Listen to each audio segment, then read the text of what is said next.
yaitu mengalami hidup baru di dalam Kristus atau hidup baru di dalam Kristus. Materi ini penting sebagai dasar ya untuk memahami sesungguhnya kita ini siapa, saudara ini siapa, apakah sudah mengalami hidup baru di dalam Kristus atau belum. Apa itu mengalami hidup baru dalam Kristus? Dan kapan seseorang itu mengalami hidup baru di dalam Kristus? Dan apa dampaknya, hasilnya ketika seseorang sudah mengalami hidup baru dalam Kristus? Ya. Nah, tadi kita ini disebut orang-orang yang percaya kepada Kristus disebut sebagai orang Kristen. Orang Kristen disebut sebagai agama Kristen, ya. Sebenarnya kalau kita memahami Alkitab, Alkitab tidak mengajarkan agama Kristen, tapi mengajarkan adalah orang Kristen. Ya karena kita ada di dunia ini, jadi harus memiliki suatu kepercayaan, keyakinan yang bisa diakui oleh negara, maka disebut agama Kristen. Tapi sesungguhnya Kristen itu bukan suatu agama, ya kalau dilihat suatu kebenaran. Tapi Kristen itu adalah hubungan kita dengan Tuhan, ya dengan Tuhan. Hubungan orang percaya kepada Kristus dengan Tuhan. Nah, selama ini kalian mengerti nggak apa artinya Kristen? Ya, Kristen. Mengerti Pak, apa itu? Ya, agama. Kristen itu apa? Pengikut Kristus. Apa Kristen itu apa? Orang Kristen. Nah, itu benar, tapi itu tidak mewakili pengertian Kristen secara lengkap. Ya, ya kalau orang tanya engkau Kristen, ya apa itu Kristen? Nah itu harus bisa jelas. Ya mahasiswa harus berbeda dengan orang yang belum belajar. Kristen itu artinya Kristus dalam diri seseorang. Kristus ada dalam diri seseorang. Atau Yesus ada dalam diri seseorang. Kapan ada Yesus dalam diri seseorang? Kapan Kristus ada di dalam diri kita? Ya, kapan? Nah, ini pada saat kita mengalami perjumpaan dengan Kristus. Pada saat kita mengerti, memahami apa itu Injil melalui Alkitab. Ya, setelah kita memahami apa itu Injil berarti mengerti Yesus. Siapa itu Yesus? Mengapa kita harus percaya kepada Yesus? Apa istimewanya Yesus dengan yang lain? Apakah sama dengan agama lain atau beda dengan agama lain? Nah, mengenal Yesus pribadinya berarti kita mengenal juru selamat. Mengenal Yesus berarti kita mengenal Yesus yang dapat menyelamatkan umat manusia. Mengenal Yesus berarti kita ada di dalam kebenaran yang hakiki. Mengenal Yesus berarti kita sedang mengenal Allah yang benar. Karena Yesus Kristus adalah Allah yang benar. Ya. Oke, pertanyaan kapan Kristus ada dalam kita ini yang harus kita bukan. Jadi Kristen tanpa mengalami hidup baru, maka dia Kristen KTP, Kristen tanpa jabatan, atau Kristen keturunan. Ya, hari-hari ini banyak orang Kristen mudah sekali pindah keyakinan agama lain. Ya, agama lain. Oleh karena apa? Oleh karena pendidikannya, oleh karena kebutuhan uang, karena jabatan, karena kemiskinan, dan yang lain sebagainya. Mudah sekali untuk meninggalkan kekristenan. Sebenarnya orang seperti ini bukan meninggalkan Kristus, tapi meninggalkan agama Kristen. Ya, meninggalkan agama Kristen.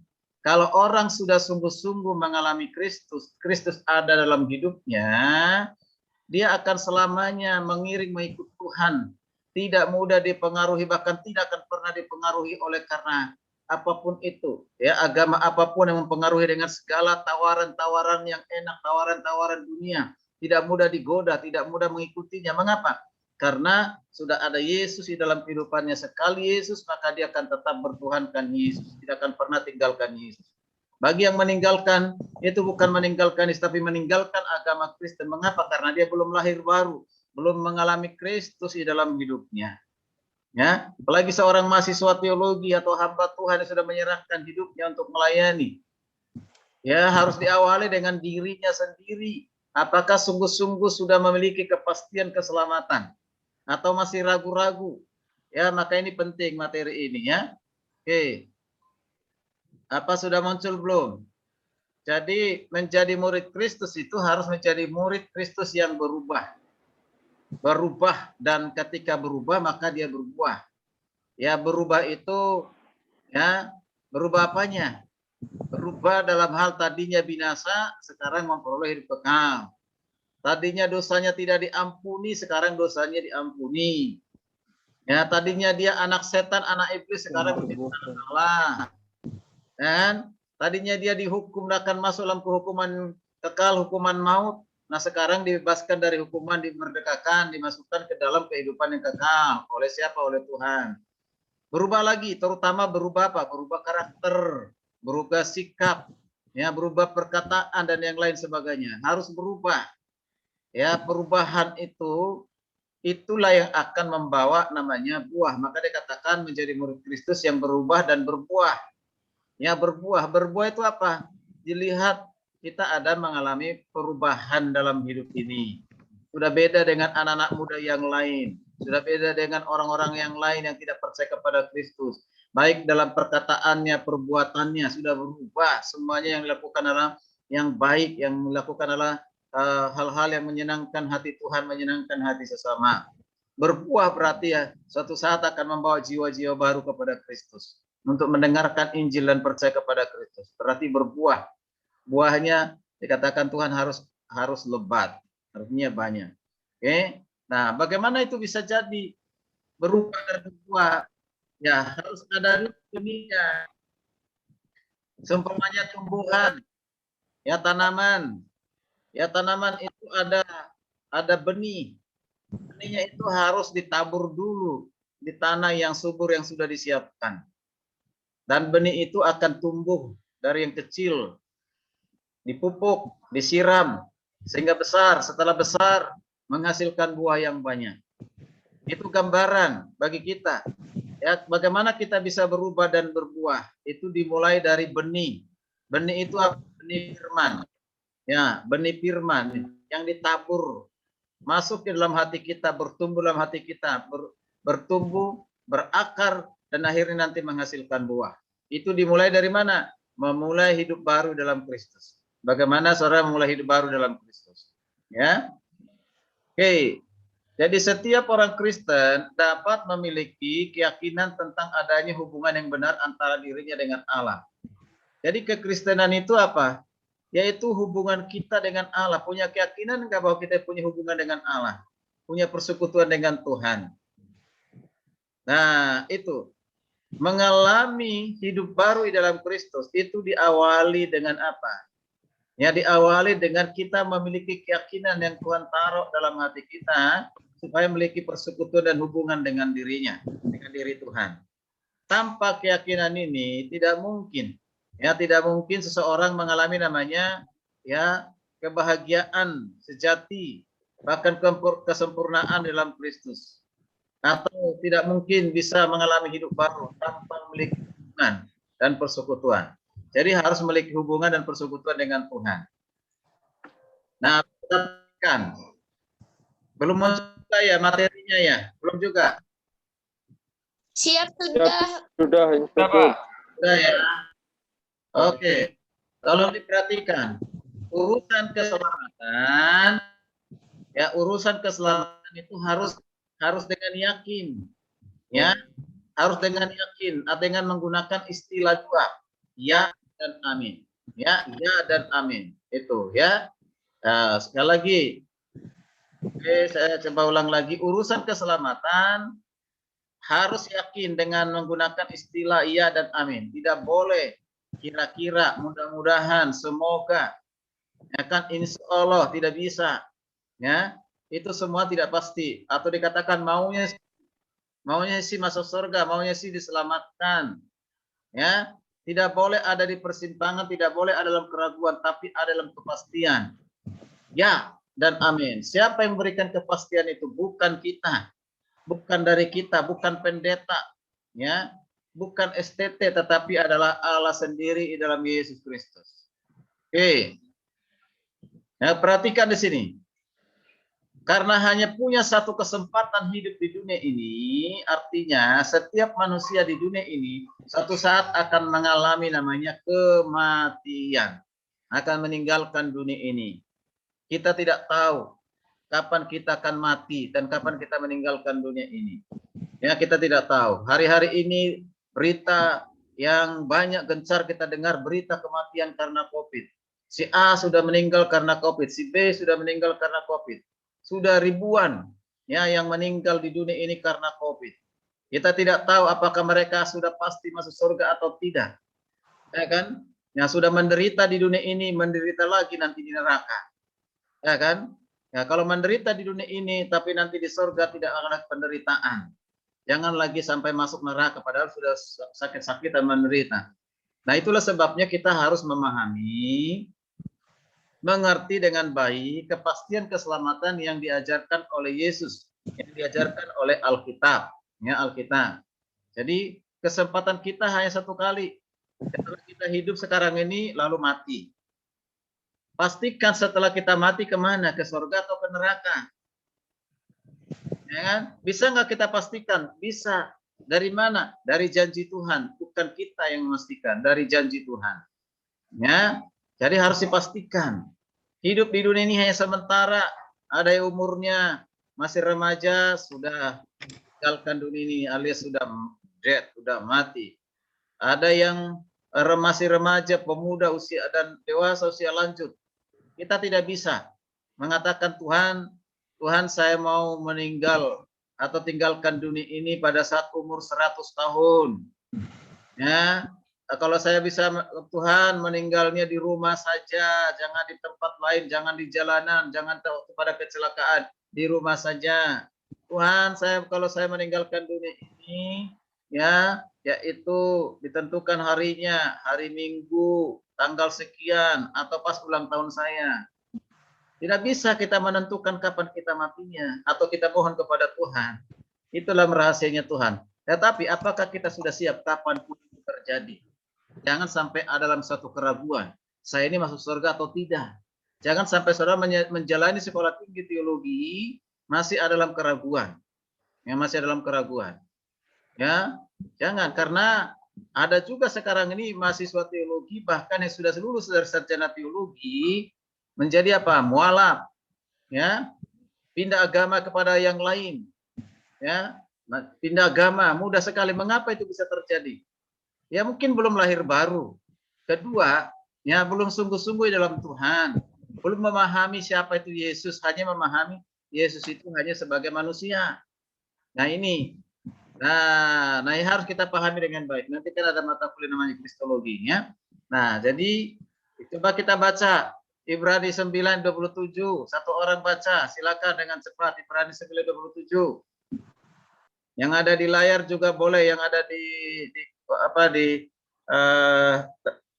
ditayangkan itu ada di depan saudara. Silakan. Kalau dari Alkitab juga boleh. Satu orang, silakan. Ibrani pasal 9 ayat yang ke-27, demikian firman Tuhan.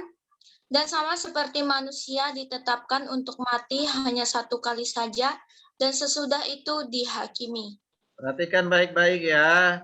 Alkitab mengatakan apa? Sama seperti manusia, ditetapkan untuk mati 3 kali. 3 kali atau 1 kali?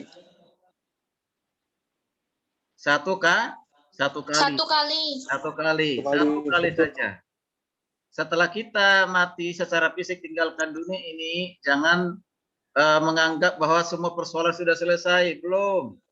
Kita akan menghadapi namanya penghakiman Tuhan. Ya, penghakiman Tuhan. Jadi manusia akan dihakimi. Ya, dihakimi. Yaitu apa? Ya, penghakiman itu untuk menentukan. Ya, menentukan yang tidak percaya kepada Kristus binasa, dihukum kekal. Yang sudah percaya kepada Kristus diberikan kehidupan yang kekal. Makanya orang yang sudah percaya kepada Kristus dengan sungguh-sungguh, dia akan mengalami namanya kematian 1 kali dan kehidupan 2 kali.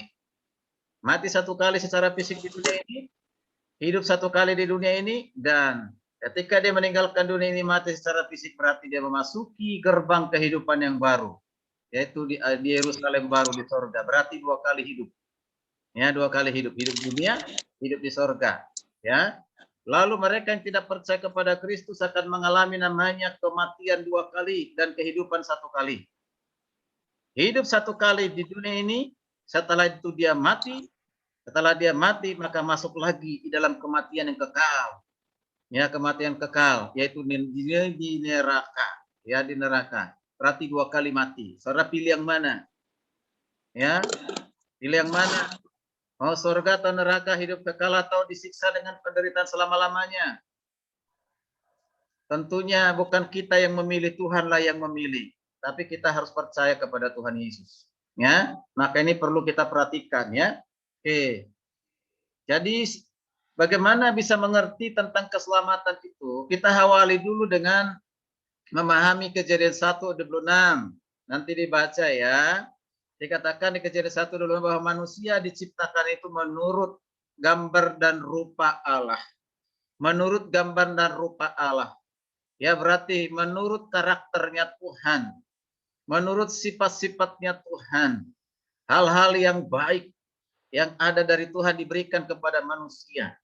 Ya, karakternya Allah, yang karakter yang mengasihi, karakter yang hidup kudus itu diberikan kepada manusia. Jadi pernahkah manusia tidak berdosa di dunia ini? Pernah, sebelum Adam dan Hawa jatuh dalam dosa. Pernah dunia ini tidak ada dosa, yaitu sebelum Adam dan Hawa jatuh dalam dosa. Jadi manusia diciptakan itu dalam keadaan yang tidak berdosa. Ya, tidak berdosa. Makanya gambar dan rupa Allah itu belum rusak. Ya, belum rusak. Masih punya hubungan persekutuan, langsung berkomunikasi dengan Tuhan. Ya, sekalipun secara fisik tidak dilihat, Tuhan itu tidak bisa dilihat, itu adalah roh, itu roh. Tapi setelah manusia jatuh dalam dosa,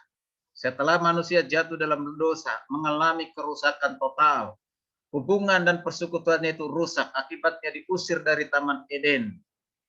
Nah, akibat dari dosa Adam, dikatakan Alkitab semua manusia telah berbuat dosa. Silakan bantu baca Roma 3:23. Roma pasal 3 ayat yang ke-23, demikian firman Tuhan, karena semua orang telah berbuat dosa dan telah kehilangan kemuliaan Allah. Ya, semua orang telah berbuat dosa tanpa kecuali. Di antara kalian siapa yang berani berkata, saya bukan orang berdosa, ada enggak? Ya, tidak ada yang berani mengatakan saya ini bukan orang berdosa. Ya, semua orang, kata Alkitab, semua. Mau baik kah, mau remaja kah, anak kecil kah, orang dewasa kah, orang tua kah, orang lanjut usia kah, oma-oma, opa-opa, semuanya sudah berdosa. Ya, sudah berdosa, bahkan dalam kandungan pun ya, bayi sudah berdosa, kata Alkitab dalam kitab Mazmur 51, ya. Sudah berdosa, ya. Nah, supaya berdosa. Ya, dikatakan semua orang telah berdosa dan telah kehilangan kemuliaan Allah, telah kehilangan gambar dan rupa Allah tadi. Ya, gambar dan rupa Allah itu sudah hilang karena dosa. Ya. Lalu saya perhatikan apa akibat dari dosa manusia? Apa akibat yang akan diterima manusia, orang yang sudah berdosa? Silakan baca Roma 6 ayat 23. Roma 6 ayat 23. Demikianlah firman Tuhan. Sebab upah dosa ialah maut, tetapi karunia Allah ialah hidup yang kekal dalam Kristus Yesus. Upah dosa ialah maut. Itu Tuhan kita. ya, upah dosa ialah maut. Apa itu maut? Apa itu maut? Maut itu adalah kematian yang kekal, kematian yang kedua. Coba dibaca dulu di Wahyu 21 ayat 8. Wahyu 21 ayat 8. Silakan satu orang baca, itulah maut. Silakan. Wahyu 21 ayat yang ke 8. 8. Demikianlah firman Tuhan, tetapi orang penakut, orang-orang yang tidak percaya, orang-orang keji, orang-orang pembunuh, orang-orang sundal, tukang-tukang sihir, penyembah-penyembah berhala, dan semua pendusta, mereka akan mendapat bagian mereka di dalam lautan yang menyala-nyala oleh api dan belerang. Inilah kematian yang kedua. Ya, inilah kematian yang kedua. Siapa yang akan mengalami kematian kedua? Tadi dijelaskan.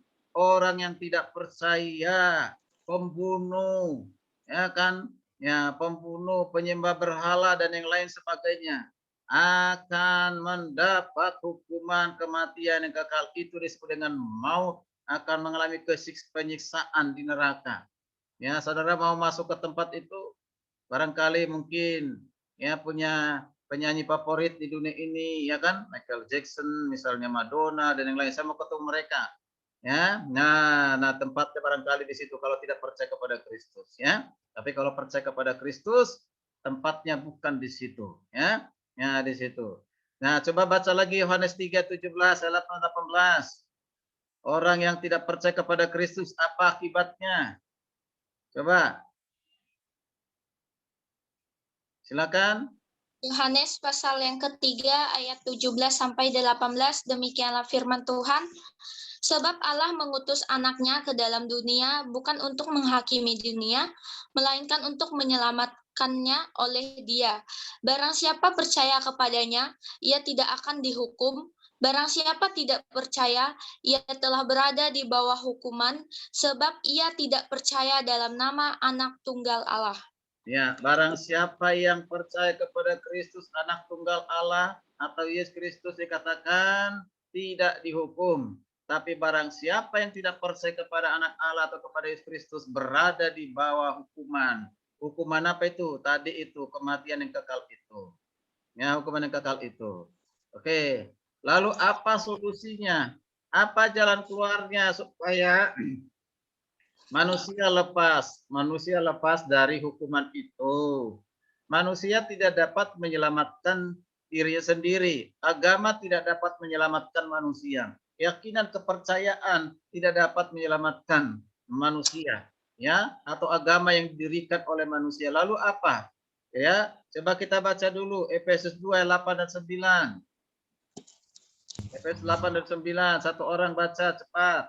Efesus 2 ayat 8 dan 9. Ya. Sebab karena kasih karunia kamu diselamatkan oleh iman. Itu bukan hasil usahamu, tetapi pemberian Allah.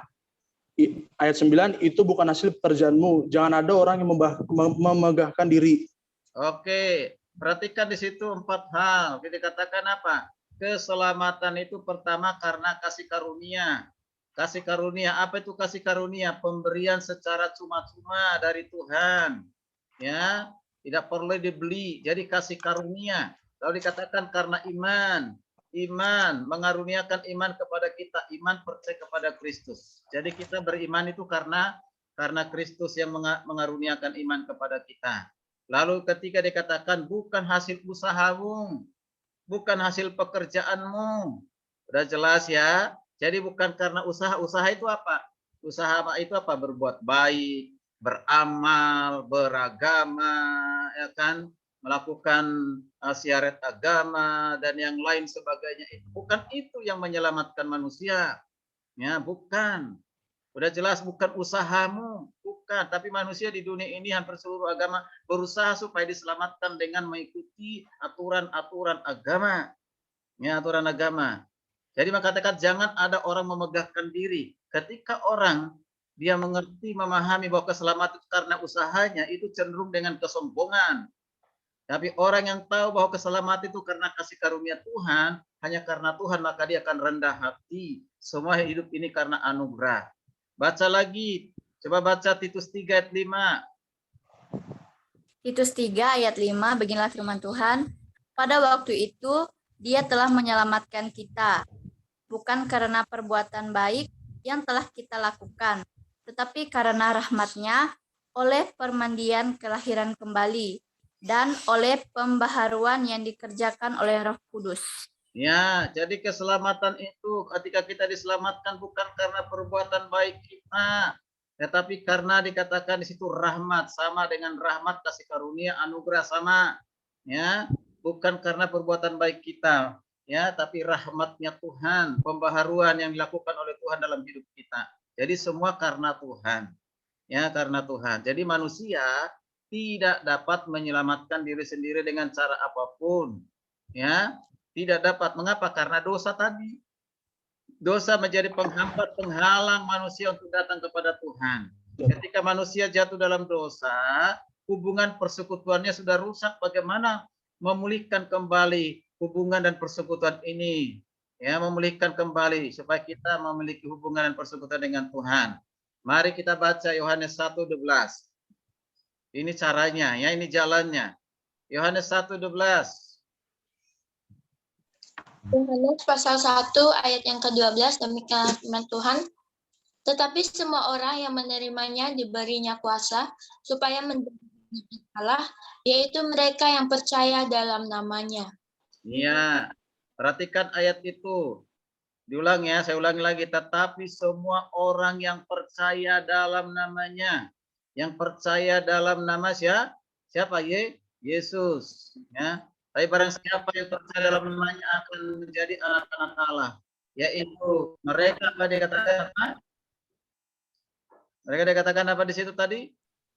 Yang percaya. Ya, yang menerima dan percaya. Di situ ada kata menerima dan percaya. Kenapa nggak cukup percaya saja? Kenapa harus ditekankan menerima? Ya, banyak orang percaya Allah itu ada. Banyak orang percaya Yesus itu Tuhan. Bahkan iblis pun percaya, ya kan? Bahkan gemetar. Kami tahu engkau adalah anak Allah, jangan binasakan kami. Ya, maka dua hal ini penting.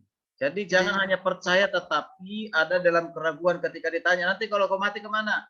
Ya urusannya Tuhan, masa urusan saya? Ya maunya sih ke surga. Oh tergantung kepada amal dan perbuatan baik saya. Berarti semuanya ragu-ragu, tidak ada kepastian.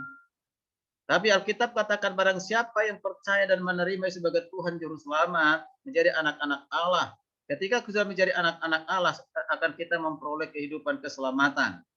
Coba buka lagi Roma 10 ayat 9.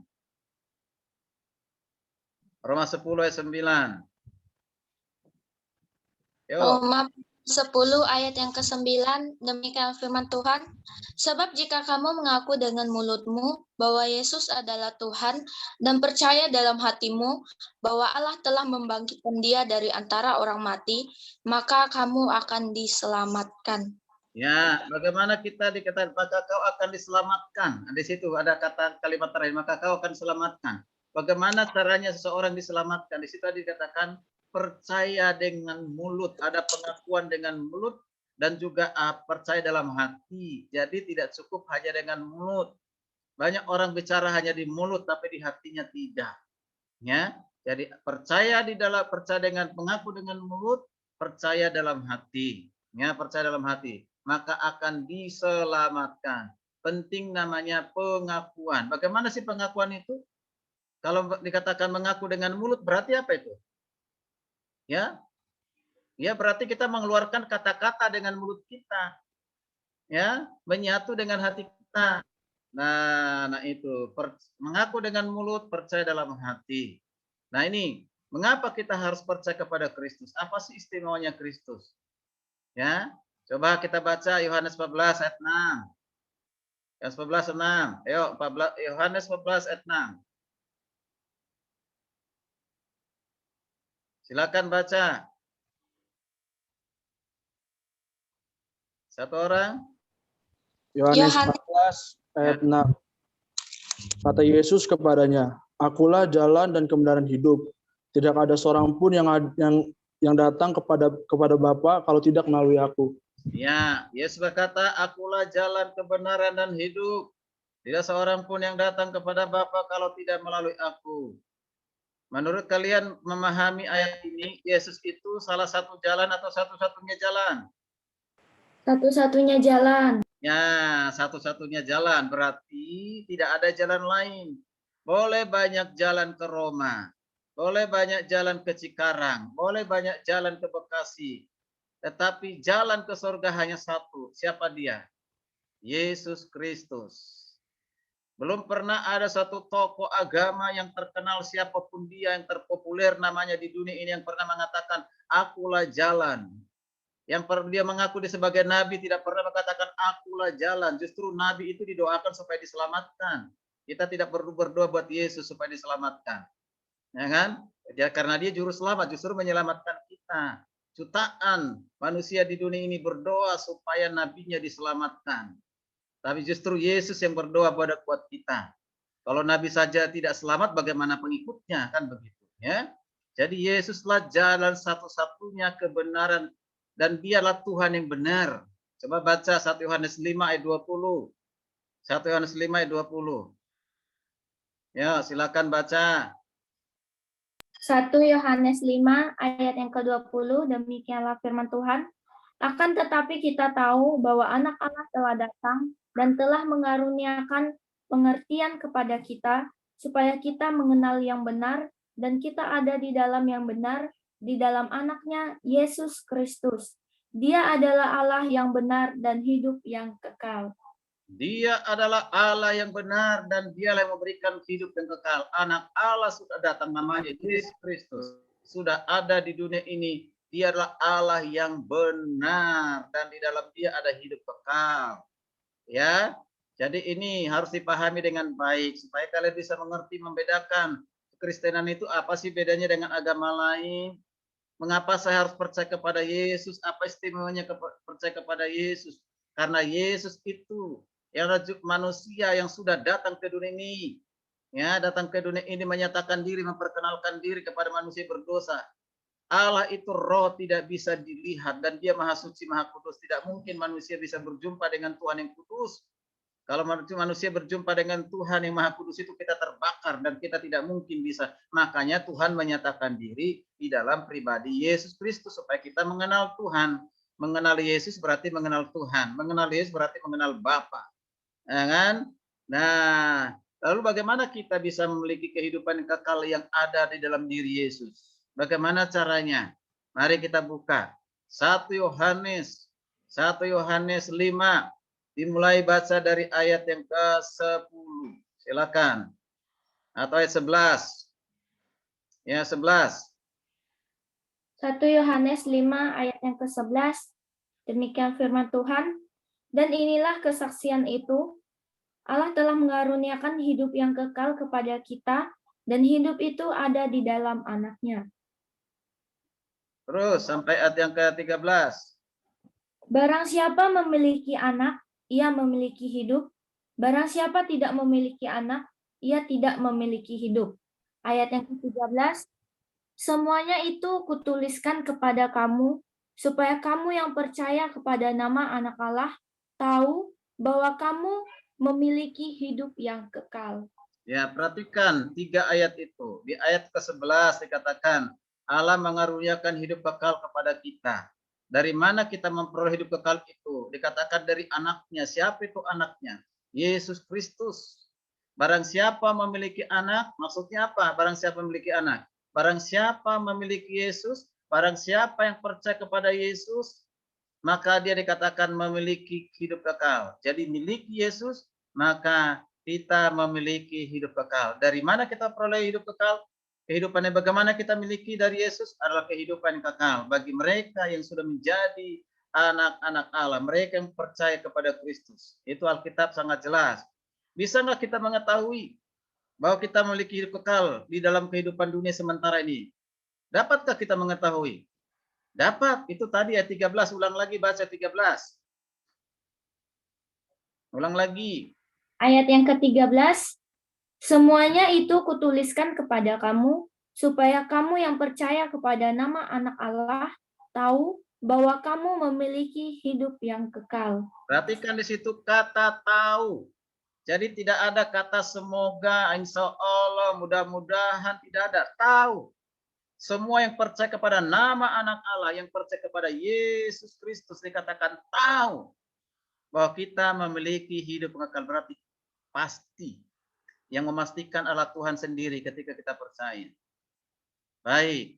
Jadi ini masih pemahaman yang sederhana tapi sangat mendalam, ya, supaya bisa memahami, mengerti, ya, mengerti.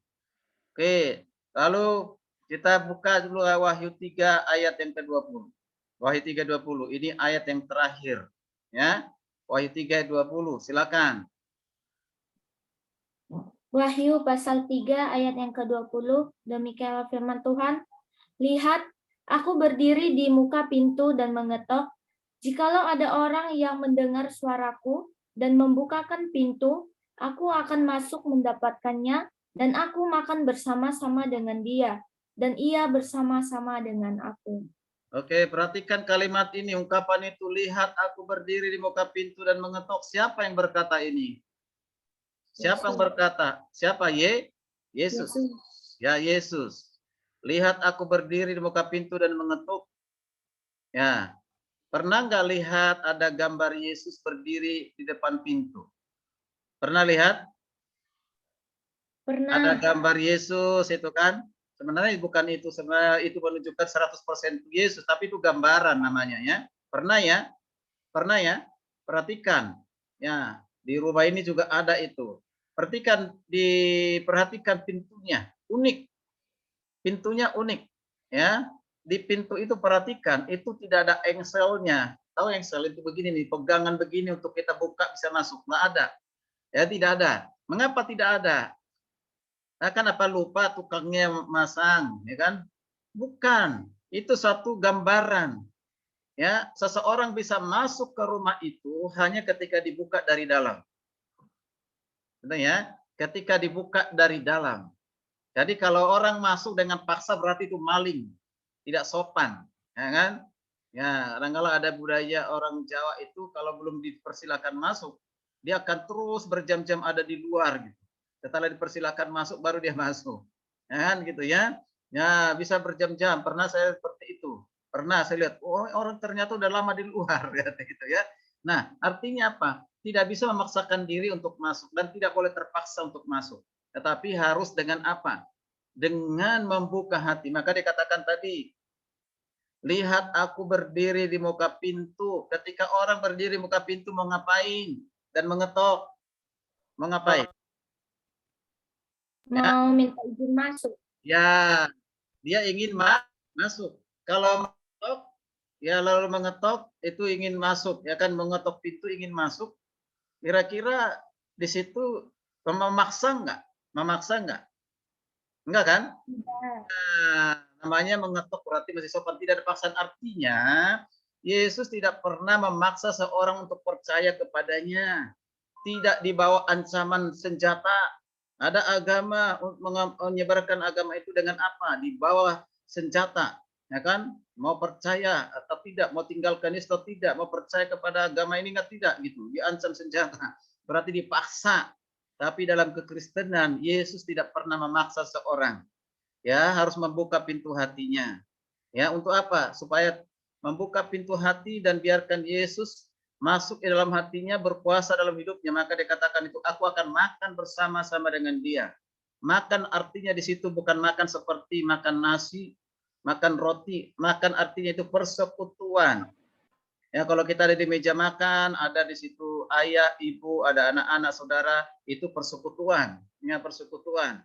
Artinya ketika kita buka hati, percaya kepada Kristus, dia masuk dalam hati kita, maka kita memiliki persekutuan dengan dirinya. Tadi, persekutuan dan hubungan itu sudah rusak. Nah, ketika seseorang sudah percaya kepada Kristus, maka dia akan memiliki hubungan kembali, persekutuan kembali dengan Tuhan. Jadi itu, mengetuk pintu hati untuk masuk. Dan dikatakan makan bersama-sama dan tinggal untuk selama-lamanya di dalam kehidupan kita. Ya. Nah, ketika kita sudah percaya, membuka pintu hati kita, menerima Yesus sebagai Tuhan Juru Selamat, apakah Kristus akan pernah meninggalkan kita? Tidak. Mari baca Ibrani 13 ayat yang ke-5b. Ayo. Ibrani 13 ayat yang ke-5b. Silakan. Atau orang baca.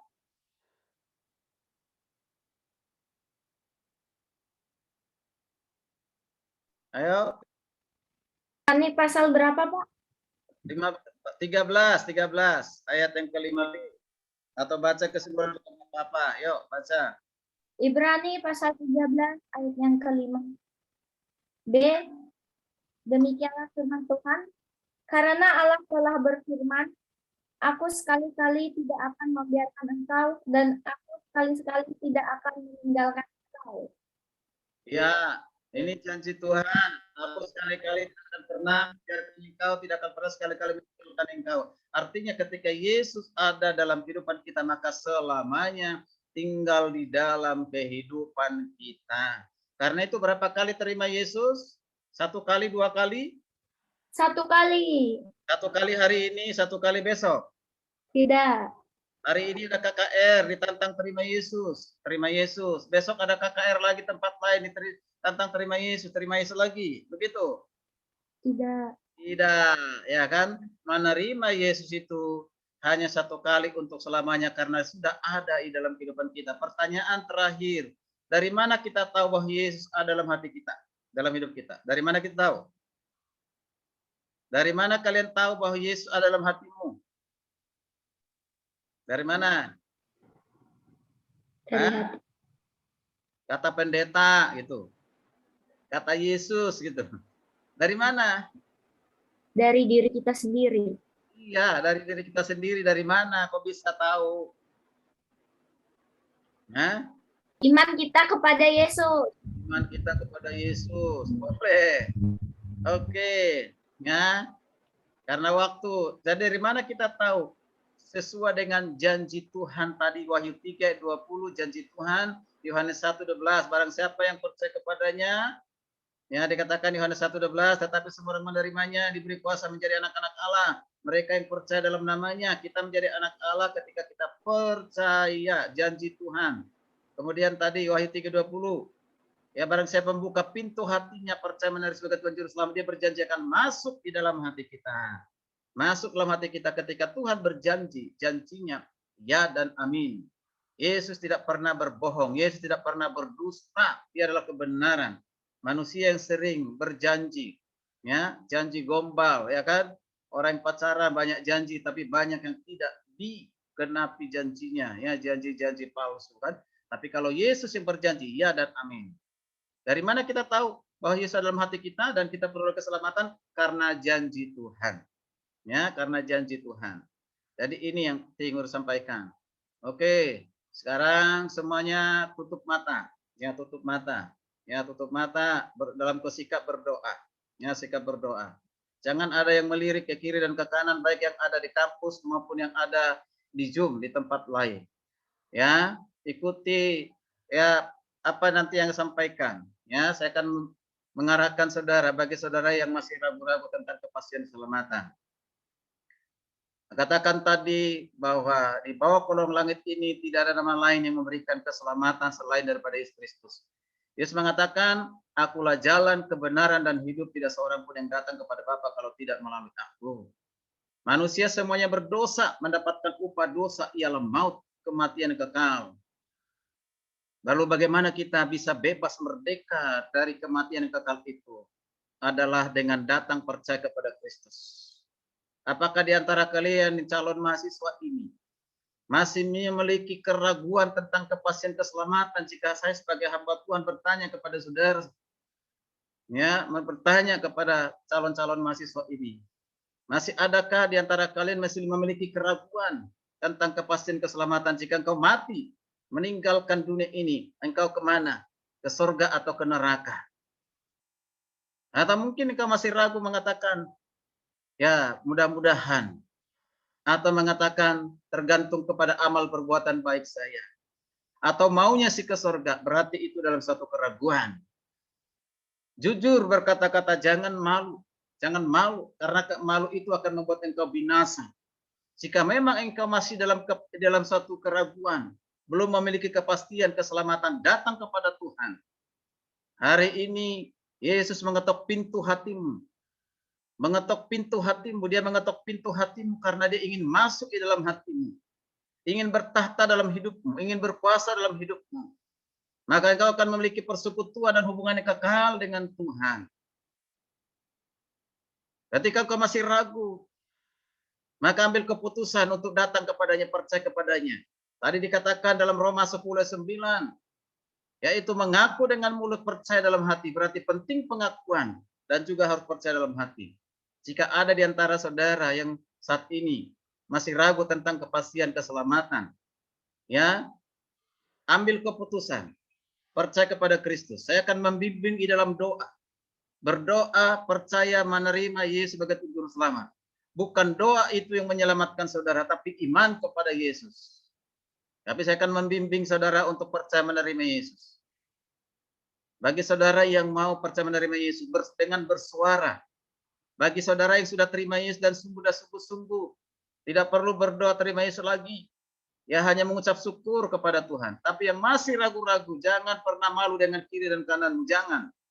Ya, jangan pengaruh dengan ajaran agama. Ya, tapi ikuti ajaran Yesus. Saya akan membimbingnya dalam doa bagi saudara yang masih ragu-ragu. Dengan bersuara, ya, dengan bersuara, ya. Ikuti doa saya, ya. Ikuti doa ini dengan sungguh-sungguh. Tuhan Yesus, saya memerlukan Dikau. Saya membuka pintu hatiku dan menerima Engkau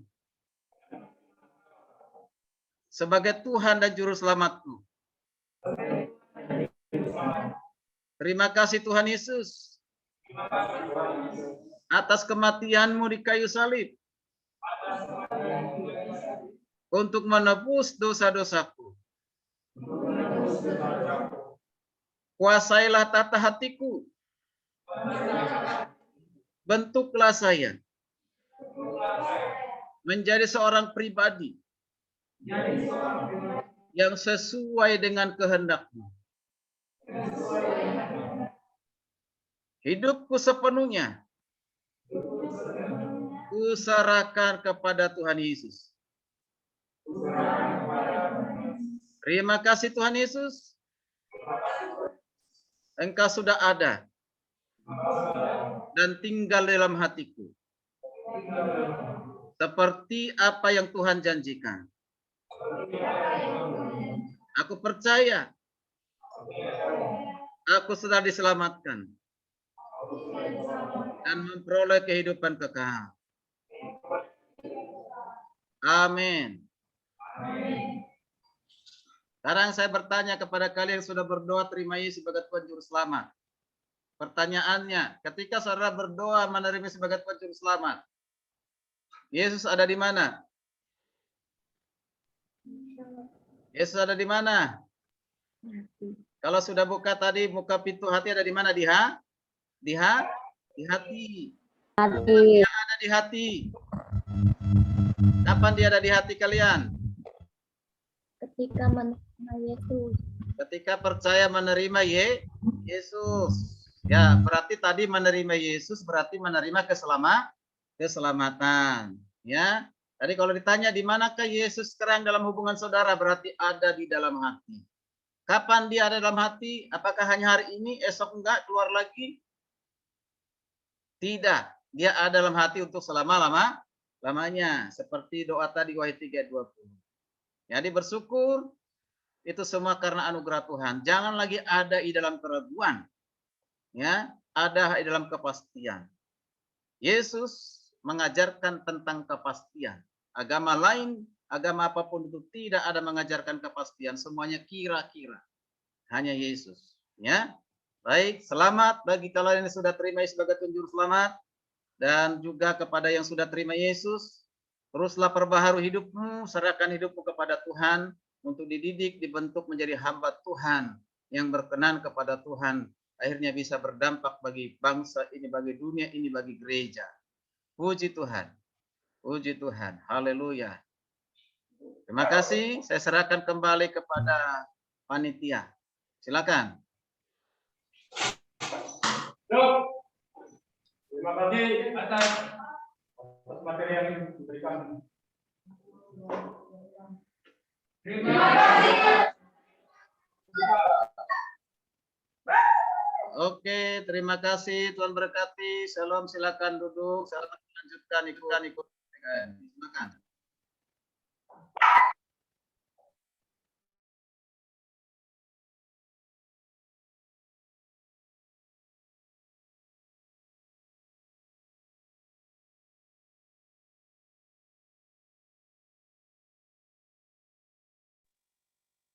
Halo yang di Zoom, masih semangat?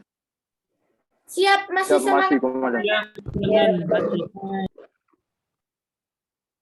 Kalian telah mendengar materi yang disampaikan oleh Pak Adolf yang luar biasa. Siap sudah, Komandan. Dan saya berharap ya, di sini tidak lagi yang ragu-ragu soal keselamatan yang dia punya. Karena tadi sudah sangat jelas ditunjukkan bahwa kita ini orang-orang yang sudah punya keselamatan.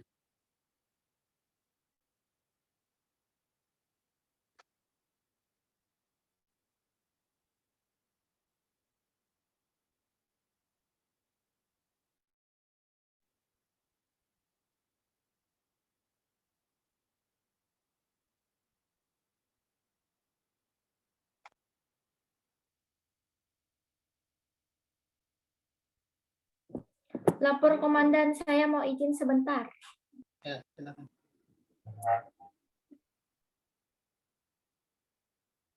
Benaya,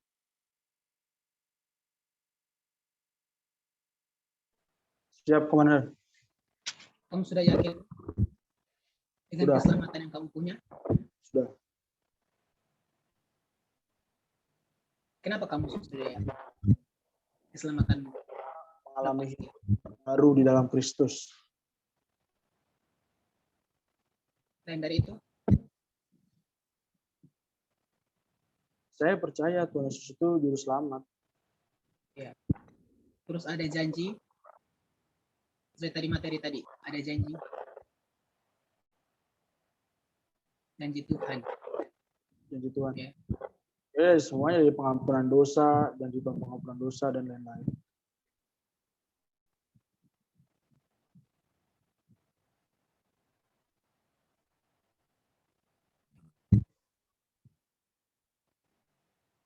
Lapor Komandan. Ya. Saya boleh nanya nggak? Ya, silakan. Apakah seseorang yang mati meninggalkan hutang di dunia menjadi dosa? Ya, seseorang yang mati punya meninggalkan hutang berdosa. Ya, saya nanya itu. Terima kasih. Ketika seseorang mati, harus kita tahu berarti dia sudah selesai hidupnya di dunia. Sudah selesai. Tapi Alkitab juga bilang, janganlah kamu berhutang apa-apa. Ya. Makanya kalau di kampung saya, setiap orang meninggal itu pasti ditanya hutang orang ini semasa hidupnya di mana, baru dilunasi. Ya.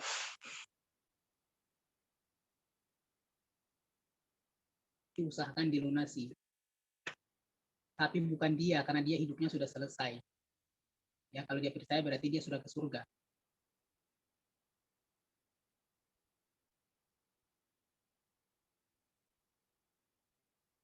Ya. Terima kasih, Komandan.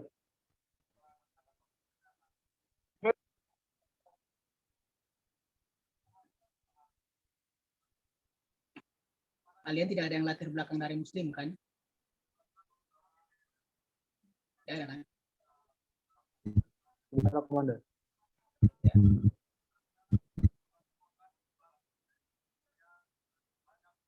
Kalau dari Muslim, pasti kalau mereka ditanya kamu sudah apa selamat, mudah-mudahan. Ya, tergantung apa yang kita lakukan amal soleh, ya, yang kita kerjakan.